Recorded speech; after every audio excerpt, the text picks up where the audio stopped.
नमस्कार. मी संजीवनी फडके. यशोदा श्री ना. पेंडसे यांच्या कादंबरीचा थोडक्यात परिचय मी आपणास करून देत आहे. यशोदा ही श्री ना. पेंडसे यांची छोटीशी कादंबरी आहे. पृष्ठसंख्या 99.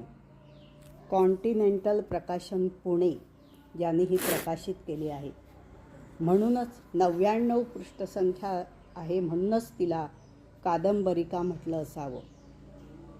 फक्त 99 पृष्ठांची ही कादंबरी अगदी मुखपृष्ठापासून लक्षवेधक वाटते.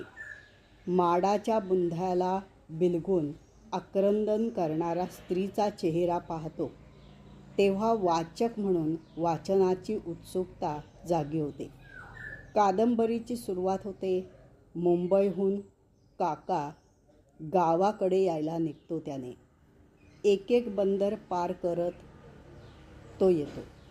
मे महिन्याचे दिवस, अवेळी आलेला पाऊस याची पर्वा न करता तो गारंबीला येऊ लागलाय.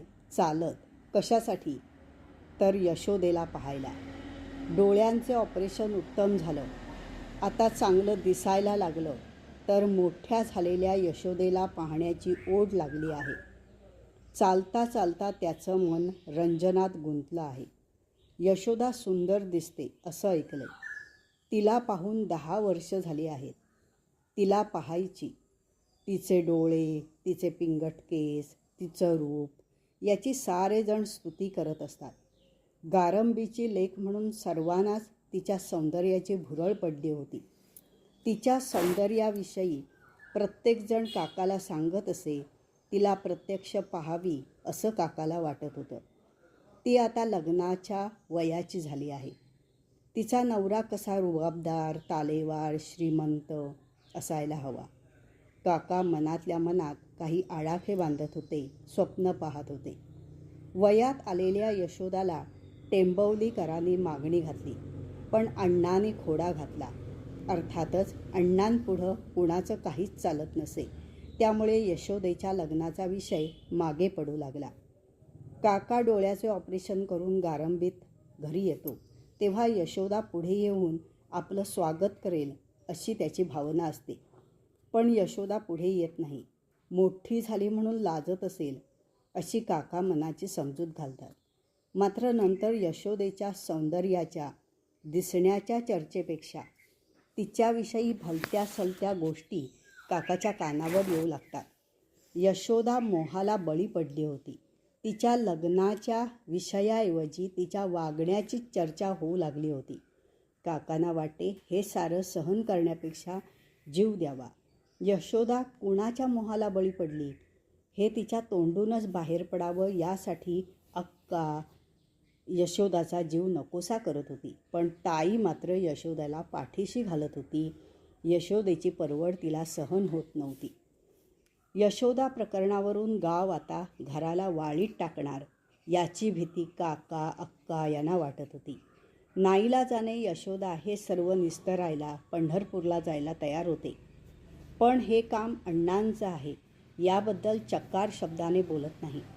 प्रत्येकाचा कयास होता हे काम मुसाचेच असावे, पण यशोदा नाही म्हणत होती. मग यशोदा कुणाच्या जाळ्यात अडकली, तिला कुणी फसवलं याबद्दल कुणाचाच तर्क चालत नव्हता.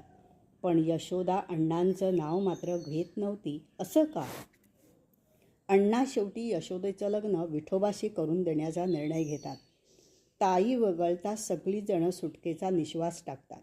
वेडपट विठोबाच्या गळ्यात यशोदा माळ घालते व अण्णांचं कर्म झाकली मूठ राहतं. सौंदर्य म्हणजे जणू शाप.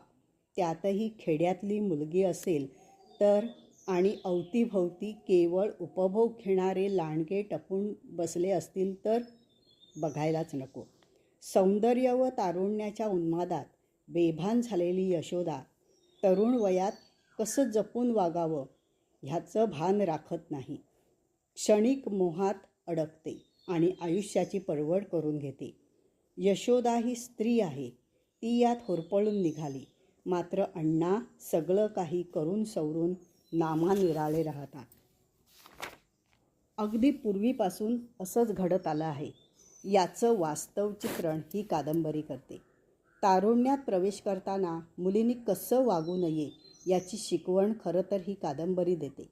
या कादंबरीची कथा संवाद रूपाने पुढे पुढे सरकत राहते. माणसामाणसातील प्रेम, राग, ईर्ष्या या भावनांचे यथार्थ दर्शन या कादंबरीतून होते. 50 वर्षांपूर्वीची दापोली, हर्णे ह्या भागातील बोलीभाषा या कादंबरीच्या पात्रांच्या तोंडून वाचकांपर्यंत येते. यातील यशोदा आणि अण्णा ह्या व्यक्तिरेखा विसरता येत नाहीत.